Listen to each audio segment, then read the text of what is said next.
جی بالکل، تحصیل عیسیٰ خیل ٹولہ منگلی میں بھی 6 ستمبر کے حوالے سے ایک تقریب منعقد کی گئی، جو کہ تقریب کا اہتمام گورنمنٹ حامد صاحب شہید ہائی اسکول ٹولہ منگلی میں کیا گیا۔ تقریب میں شہداء کے ورثاء اور معززین علاقہ نے کثیر تعداد میں شرکت کی۔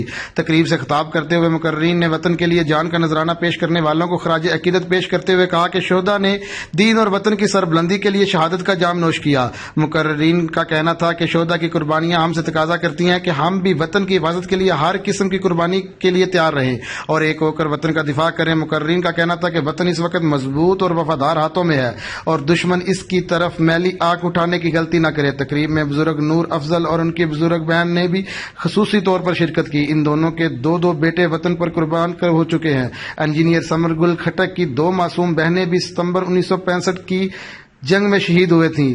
شہداء کے یہ تینوں وارث جب اعزازی شیلڈز وصول کرنے کے لیے آئے تو حاضرین نے کھڑے ہو کر سلام عقیدت پیش کیا۔ کیمرہ ٹیم کے ساتھ تنویر عابد خان، آپ تک نیوز، داؤد خیل۔